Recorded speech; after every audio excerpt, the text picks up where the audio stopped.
오늘 여러분들과 함께 나눌 본문 말씀은 창세기 42장 18절에서부터 25절까지의 말씀입니다.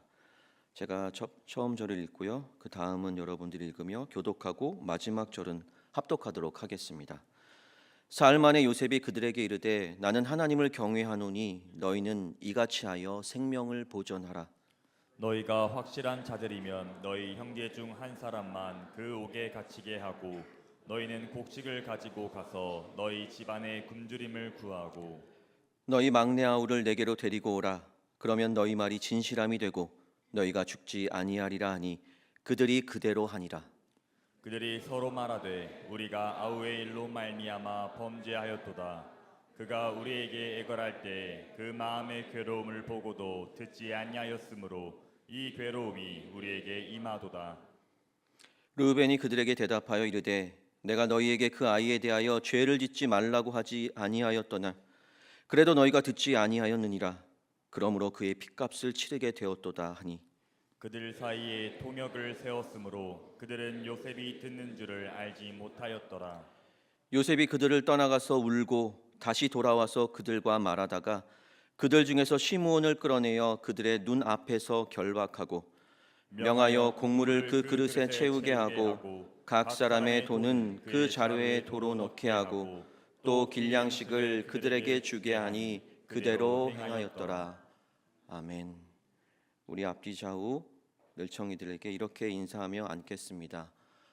오늘도 여러분 가운데 주님의 치유와 회복의 역사가 임하기를 축복합니다.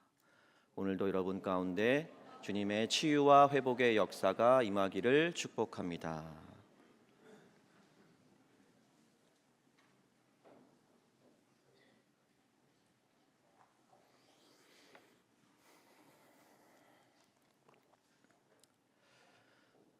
샬롬, 반갑습니다. 지난 3년 늘청 공동체를 이끄는 자로 세움을 받아 여러분들과 함께 걸었던 믿음의 여정 말씀 프로젝트가 아브라함과 야곱을 거쳐 어느덧 요셉까지 이르렀습니다. 그리고 올해 시작된 요셉을 통한 믿음의 여정도 어느덧 마지막 스테이지에 올라섰고 그에 따라 25년도 마지막 달인 12월에 다다르게 되었습니다. 우리 늘청은 현재 창세기 41장 이후의 말씀을 통해서 요셉이 걸었던 믿음의 여정 후반부를 살펴보고 있는데요.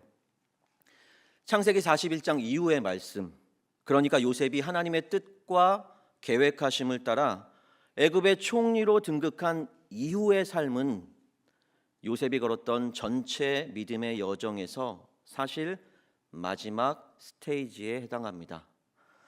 요셉은 그의 할아버지 아브라함과 아버지 야곱이 그랬던 것처럼 믿음의 여정 가운데서 그 여정이 가져오는 여러 단계들을 밟아왔습니다. 하지만 믿음의 여정의 각 단계들, 그러니까 각 스테이지는 새로운 시작이라고 할 수 있습니다. 우리는 매번 믿음의 여정에서 단계를 밟아 올라 나가면 나갈수록 새로운 시작을 계속해서 반복하게 된다는 것이죠. 생각해보니 벌써 2주가 되었는데요. 목사 안수를 통해 저는 정말이지 늘청 여러분들의 과분한 축하와 축복을 받았습니다. 그 이후로 여전히 바쁜 사역의 일상을 보내면서 잊을 수 없는 그날의 기쁨과 감사를 떠올리곤 했습니다. 그런데 그때마다 저는 늘청에서의 지난 날이 자연스럽게 회상되었습니다. 저는 늘청에서 처음에는 청년으로 늘청 여러분들과 함께 믿음의 여정을 걸었습니다. 그러던 도중 주님의 부르심을 따라 늘청 부교육자로 여러분들과 함께 다시금 믿음의 여정을 걷기 시작했습니다. 그리고 그렇게 여러분과 함께 걷다 보니 주님께서는 어느 날 저를 늘청을 책임지는 국교육자의 자리로 옮겨주셨습니다. 그래서 저는 그 자리에서 여러분과 함께 계속해서 믿음의 여정을 걸었습니다. 특별히 주님께서는 최근 3년 동안 믿음의 여정 말씀 프로젝트를 통해서 늘청 여러분과 믿음의 여정을 함께 걸으며 주님을 아는 은혜의 시간들을 허락해 주셨습니다. 생명으로 세상을 부양하라.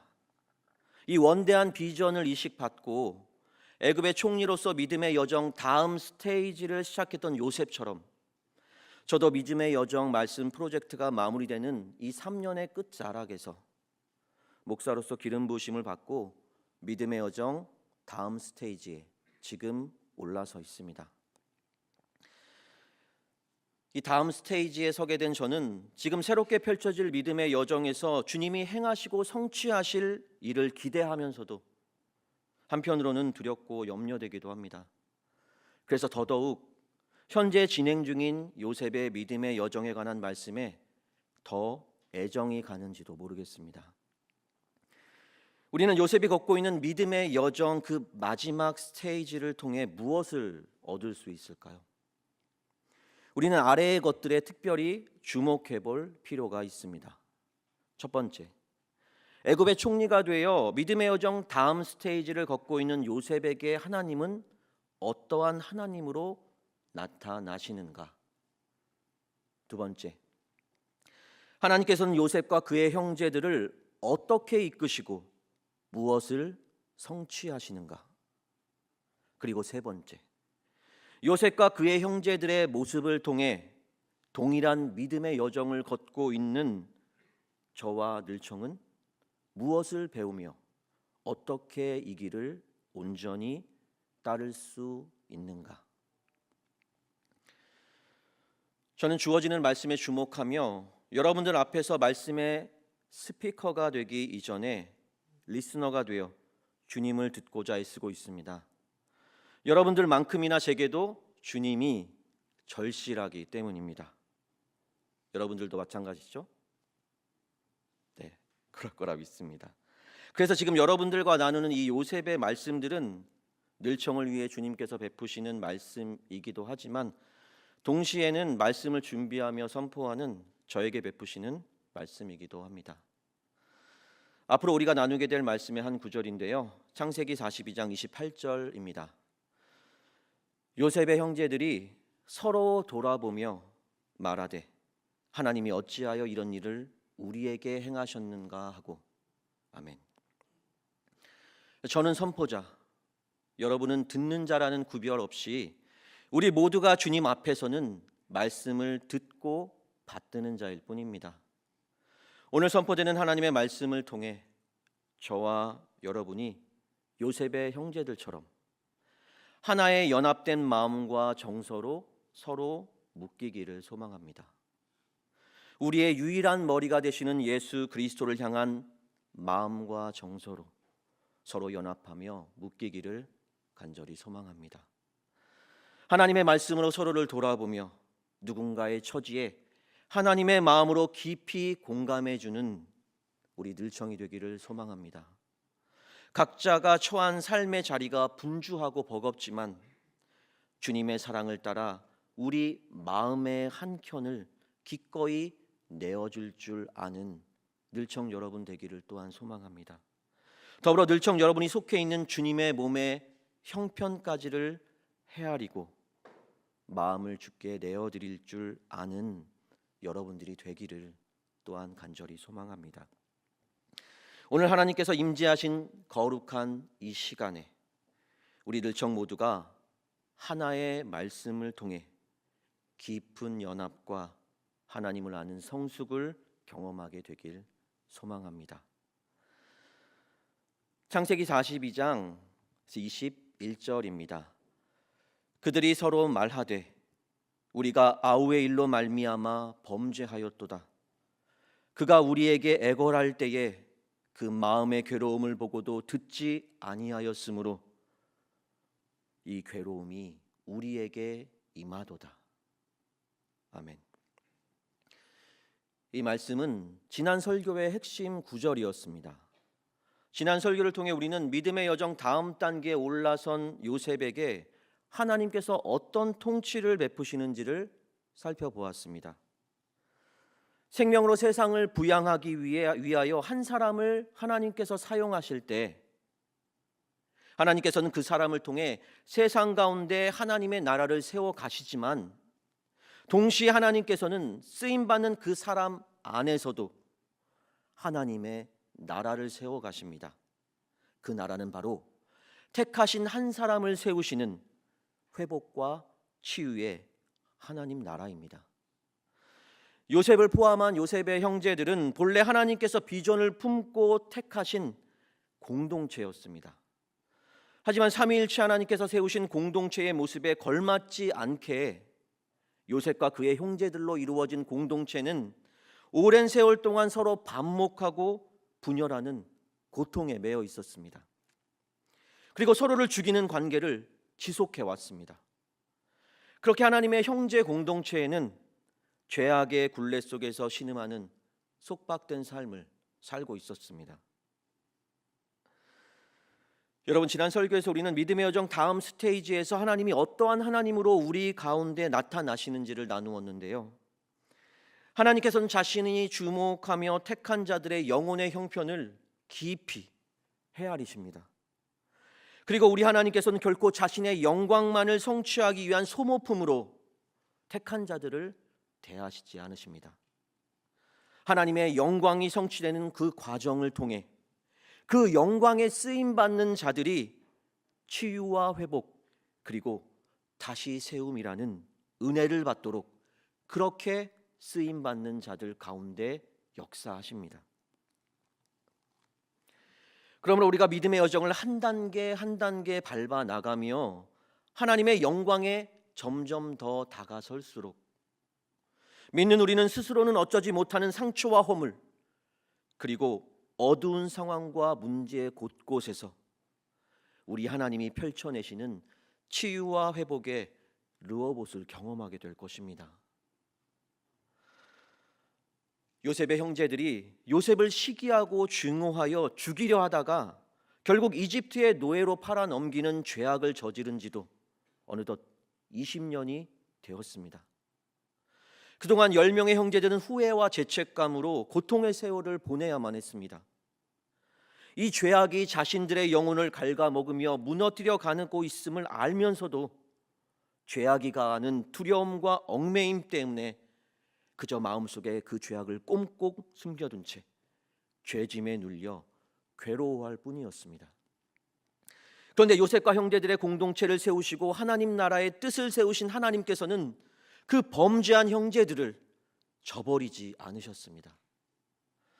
세상을 생명으로 부양하기 위한 하나님 나라의 뜻을 요셉을 통해 준비시키시고 그를 애굽 세상에 높이 세우셨을 때 하나님께서는 생명의 부양자 요셉을 통해 죄짐에 눌려 신음하던 형제들을 치유하시고 회복하시는 놀라운 역사를 형제들에게 베풀어 주셨던 겁니다. 바로 뜻밖의 마주한 하나님의 구원이었던 겁니다. 그러므로 사랑하는 늘청 여러분, 지금 당장 여러분이 겪고 있는 어려운 상황과 고통스러운 문제에만 골똘하다 구원의 하나님을 놓쳐버리는 안타까움이 여러분들 가운데 없기를 소망합니다.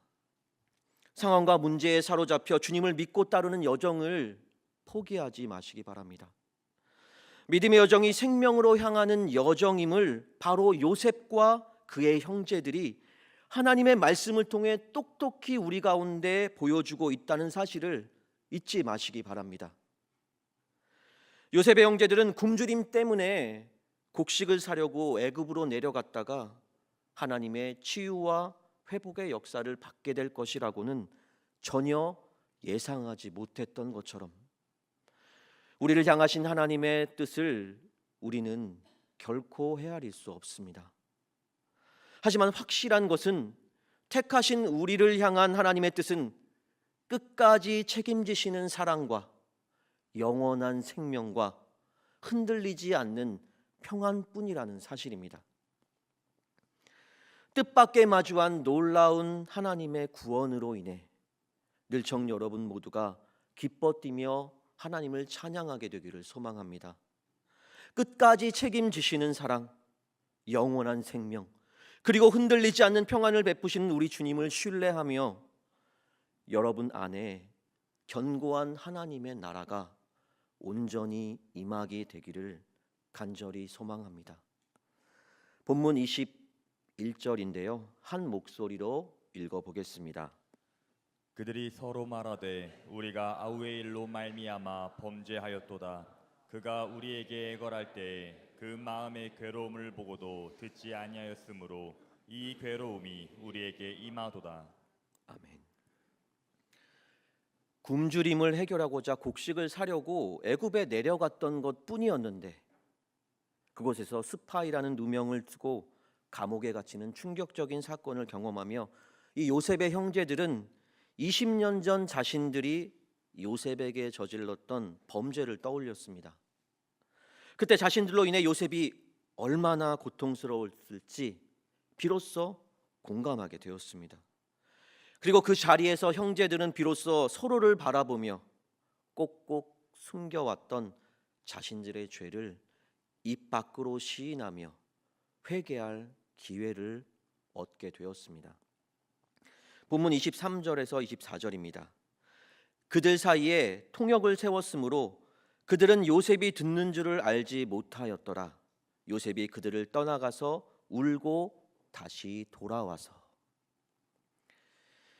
요셉의 이 형제들은 애굽의 총리가 설마 자신들의 언어를 이해할 거라 생각하지 못했고 통역도 곁에 있었으니까 더더욱 그런 생각을 할 수가 없었을 겁니다. 자신들을 알아보지 못하고 이해하지 못하는 낯선 애굽이라는 외국의 상황이 오히려 형제들로 하여금 솔직하게 다 털어놓을 수 있는 환경을 만들어줬던 거죠. 덕분에 요셉은 형들의 이 솔직한 고백을 들으며 그들 가운데서 일어나는 하나님의 치유와 회복하심의 역사를 이 귀와 눈을 통해 경험할 수 있었습니다. 그렇게 죄짐에 오랫동안 눌려 고통받던 형제들에게 하나님의 치유와 회복의 역사가 일어나는 것을 바라보며 요셉 또한 그동안의 상처와 아픔이 회복되고 치유되어 가고 있었습니다. 그의 눈에서 흐르는 주체할 수 없는 눈물과 함께 말이죠. 늘청이라는 주님의 몸에 속해 공동체를 이루고 있는 늘청 여러분, 요셉의 형제들이 죄악이 몰고 오는 두려움과 염려를 극복하고 그동안 제대로 처리되지 못했던 죄를 시인할 수 있었던 것은 요셉의 형제들이 우리라는 공동체에 힘입어 믿음의 용기를 얻도록 그 공동체를 세우신 하나님께서 그들을 인도해 주셨기 때문입니다. 결코 시간의 경과로 해결되거나 지워지지 않는 죄악을 우리라는 공동체의 연합에 힘입어 시인할 수 있는 믿음의 용기를 요셉의 형제들이 얻을 수 있도록 하나님께서 이끌어 주셨던 것입니다. 사실 요셉과 그의 형제들은 지난 오랜 세월 동안 서로 반목하며 분열을 일으키는 일에 매진하다 보니 하나님의 공동체, 하나님께서 세우신 하나님의 그 공동체로서의 진면목을 제대로 발휘할 수 없었습니다.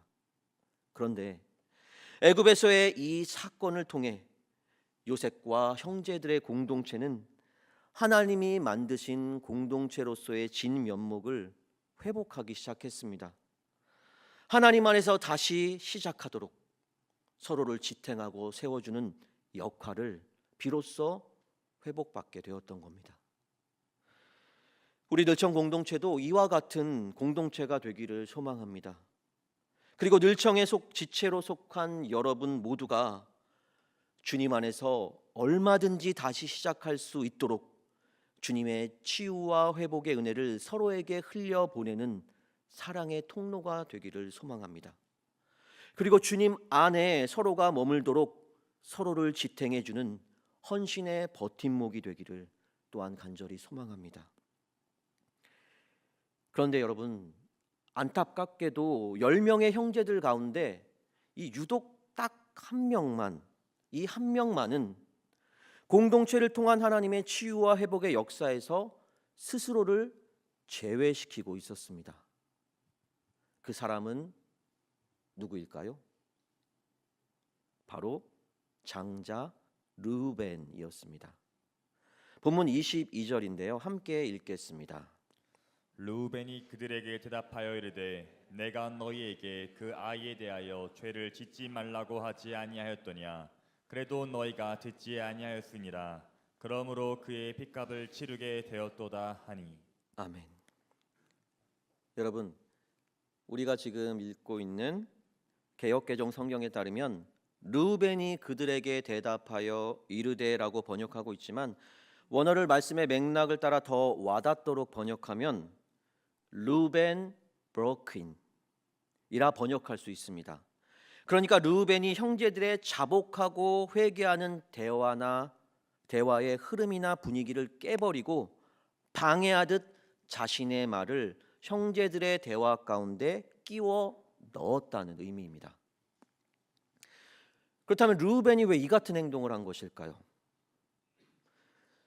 르우벤은 20년 전 그 사건 당시에 요셉과 관련된 형제들의 범죄에서 자신은 무관하다 여겼기 때문입니다. 물론 전혀 근거가 없는 이야기는 아닙니다. 20년 전 그 사건 당시에 르우벤은 무엇을 하고 있었는지 성경은 기록하고 있는데요. 창세기 37장 20절에서 22절의 말씀입니다. 함께 읽어보겠습니다. 자, 그를 죽여 한 구덩이에 던지고 우리가 말하기를 악한 짐승이 그를 잡아먹었다 하자. 그의 꿈이 어떻게 되는지를 우리가 볼 것이니라 하는지라. 르우벤이 듣고 요셉을 그들의 손에서 구원하려 하여 이르되 우리가 그의 생명을 해치지 말자. 르우벤이 또 그들에게 이르되 손을 그에게 대지 말라 하니 이는 그가 요셉을 그들의 손에서 구출하여 그의 아버지에게로 돌려보내려 함이었더라. 아멘. 르우벤은 분명 다른 형제들이 요셉을 죽이고자 했을 때 정말 적극적으로 형제들을 저지하며 요셉의 생명을 지키고자 애썼던 것은 사실입니다. 그래서 형제들이 애굽 총리 앞에서 우리가 아우의 일로 말미암아 범죄하였도다라고 고백할 때 르우벤은 공동체적인 그 고백에 동의하지 않았고 자신은 9명의 형제들과 다르다고 선을 그었습니다. 9명의 형제들이 자신들의 죄악을 진지하게 기억해낼 때 르우벤은 그때를 기억하며 자복하고 회개하는 9명의 형제의 무리 가운데서 자신을 분리하고자 시도했습니다. 그런 식으로 나는 요셉의 죽음에 대한 책임과 무관하다 항변했던 겁니다. 9명의 형제들이 우리가 아우의 일로 말미암아 범죄하였도다라고 고백하는 것이 듣기 싫었던 르우벤은 대화를 싹둑 자르며 야, 제발 우리라고 좀 하지 마. 우리가 아니라 너희라고 해야 맞지. 안 그래? 기억 안 나니 다들? 우리가 요셉의 애거라는 소리를 듣지 않았다고? 아니지. 입은 삐뚤어져로 말은 바로 알았다고. 우리가 아니라 너희가 듣지 않은 거잖아. 정말 왜들 그래? 하나님께서 요셉을 통해 베푸신 회복과 치유의 역사를 통해 9명의 형제들은 내가 아닌 우리가라는 고백을 내며 자신들의 죄악을 진지하게 기억해내었던 반면에 르우벤은 죄를 시인하는 고백에 참여하기를 거절했습니다. 그래서 자신을 제외시키며 우리가 아닌 너희가 라는 완고한 고백을 내었습니다. 그렇다면 요셉에 대한 이 범죄에 과연 르우벤은 자신이 말한 것처럼 책임이 없었던 것일까요? 그의 거부는 정당했던 것일까요? 무엇이 그토록 르우벤으로 하여금 죄악을 시인하지 못하도록 가로막았던 것일까요? 르우벤이 요셉을 죽이려던 범죄에 직접적으로 가담하지 않았다는 것은 분명한 사실입니다. 말씀이 분명히 그것을 기록하고 있죠. 하지만 요셉에 대한 형제들의 집단적 미움과 증오, 조직적인 따돌림과 괴롭힘에서 르우벤은 결코 자유롭지 못했습니다. 최종적으로 요셉을 죽이려고까지 했던 형제들의 미움과 증오에 대해서 르우벤은 깊숙이 개입하고 있었고, 형제들 가운데 장자로서 르우벤은 형제들의 미움과 증오를 조장하고 이용했던 그 책임에서 결코 자유롭지 못했습니다. 왜냐하면 르우벤은 아버지 야곱의 집에서 분명 첫째, 장자였음에도 불구하고 아버지 야곱의 사랑과 인정은 늘 막내 요셉의 독차지였기 때문입니다. 그런데 장자로서 르우벤은 아버지의 사랑과 인정을 그 누구보다도 받길 원했을 겁니다. 하지만 그렇지 못한 현실 속에서 아버지 야곱의 사랑과 인정을 독차지하는 요셉을 볼 때마다 자신이 마땅히 받아야만 하는 사랑과 인정을 요셉이 가로채 간다 여겼을 겁니다. 그래서 르우벤은 다른 형제들과 함께 집단적으로 요셉을 미워하고 증오하며 괴롭히는 것에 대해서 그것이 요셉 때문이라고 책임을 전가시키며 자신을 정당화하고 있었는지도 모릅니다.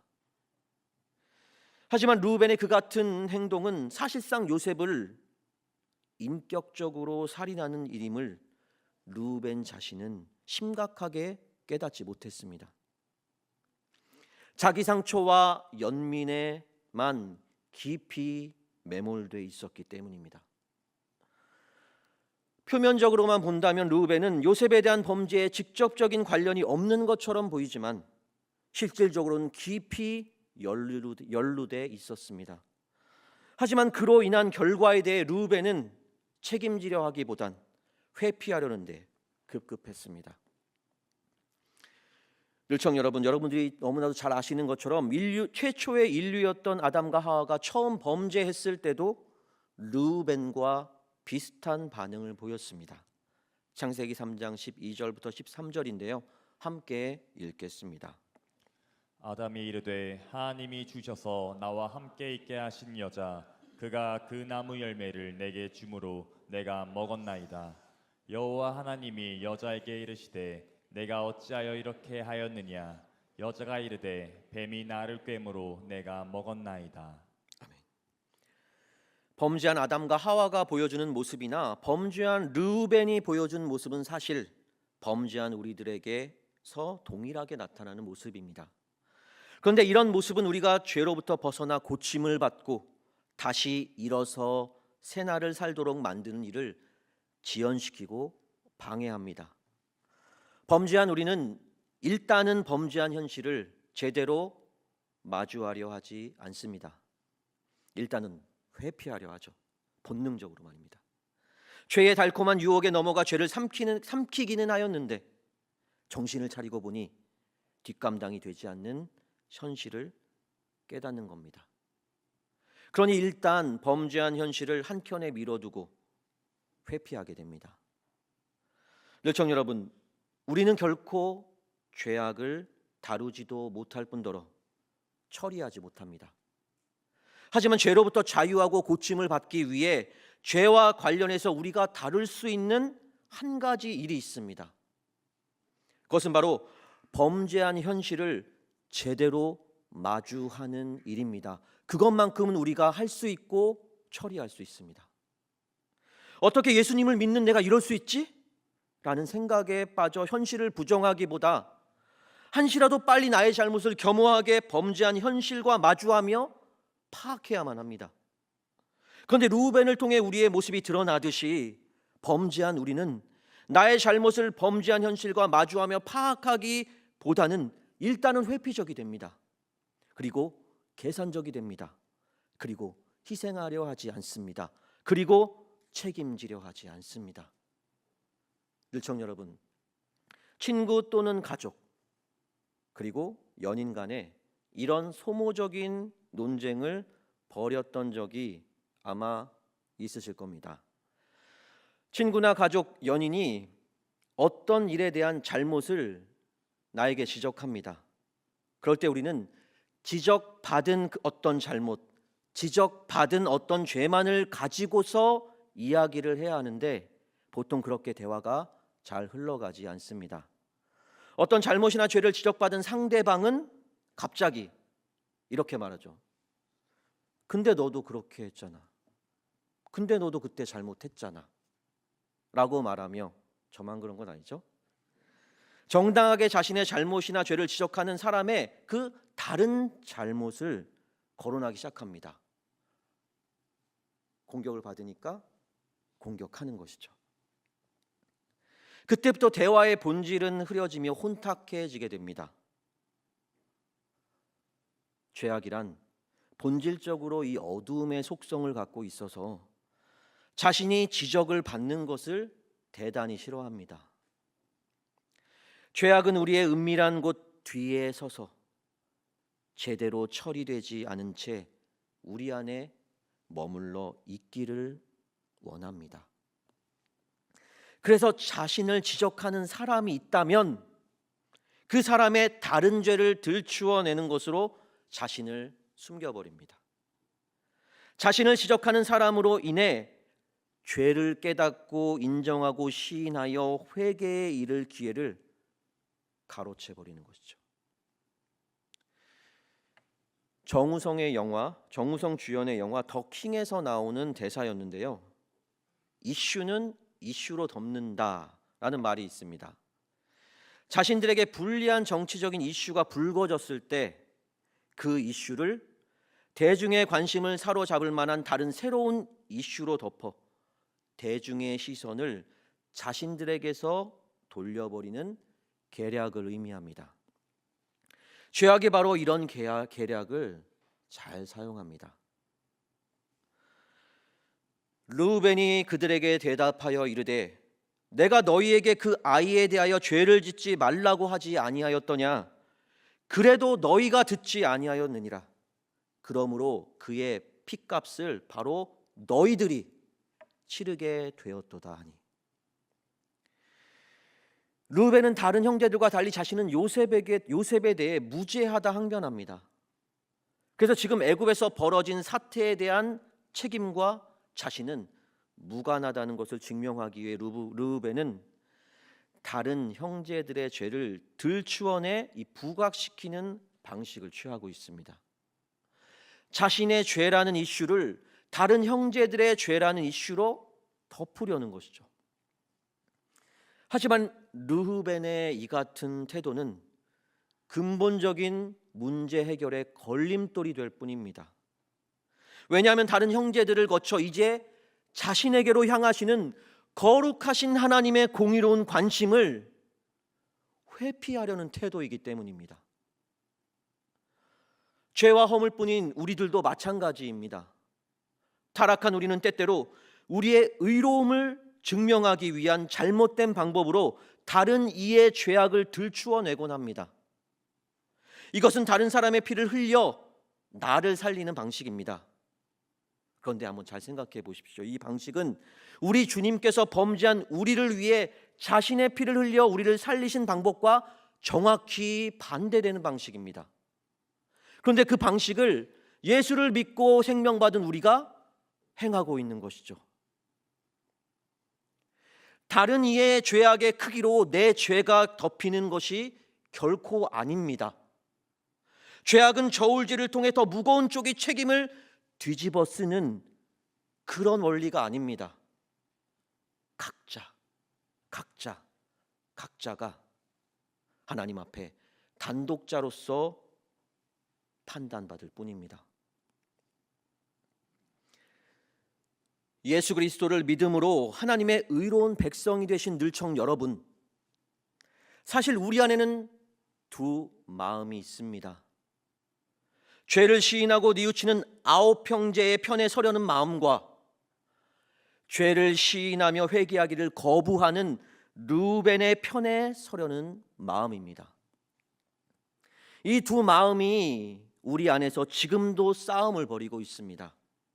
이 같은 영적 딜레마의 현실을 사도 바울은 말씀을 통해서 우리에게 전해주고 우리는 그 말씀을 익히 알고 있습니다.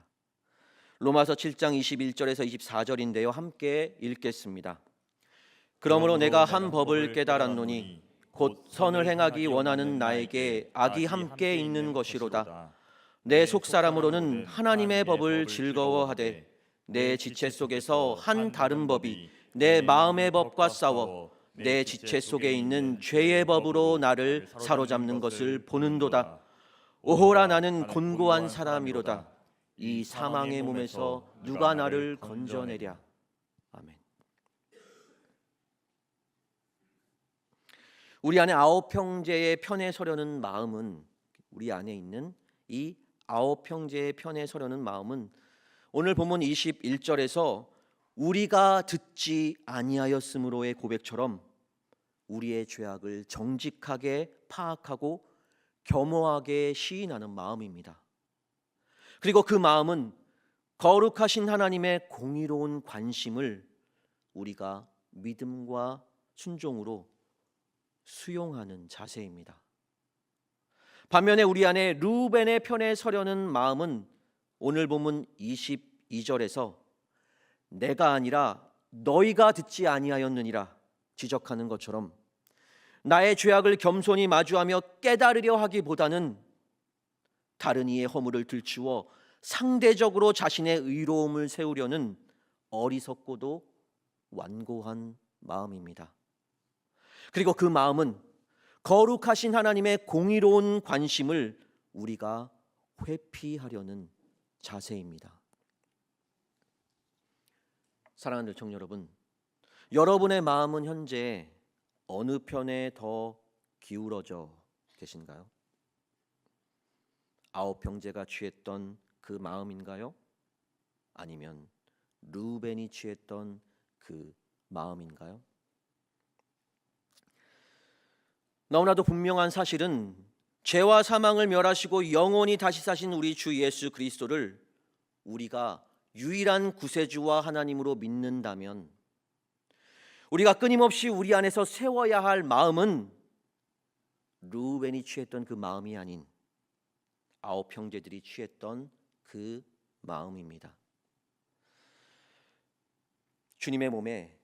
주님의 몸 늘청에 복음을 믿고 속하게 된 여러분, 이것을 기억하시기 바랍니다. 믿고 거룩하여졌음에도 불구하고 우리 안에서 두 마음이 충돌하며 딜레마가 일어나는 것을 의아해 여길 것이 아닙니다. 오히려 두 마음이 충돌할 때 여전히 내가 아홉 형제가 취했던 마음이 아닌 르우벤이 취했던 마음으로 기울어져 있다는 사실에 우리는 더 의아해해야 합니다.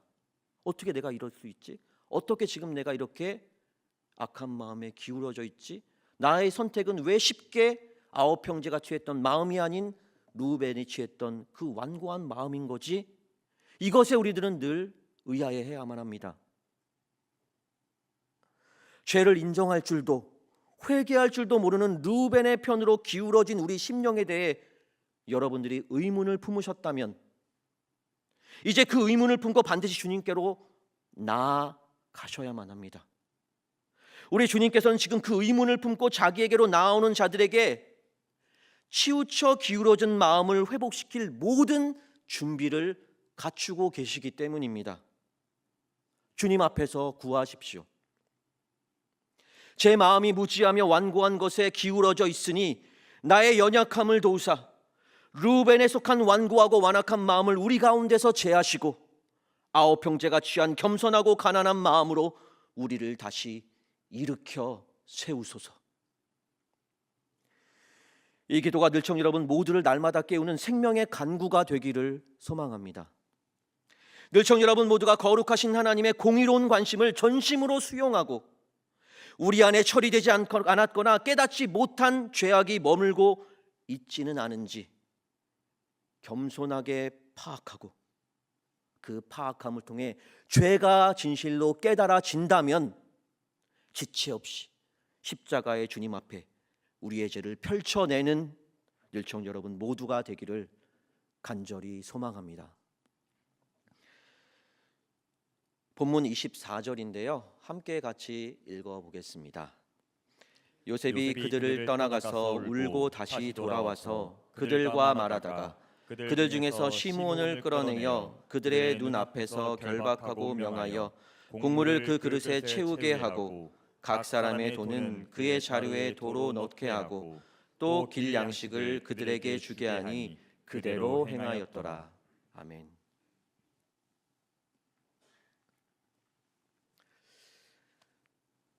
거룩하신 하나님의 공의로운 관심은 편견과 차별이 없으십니다.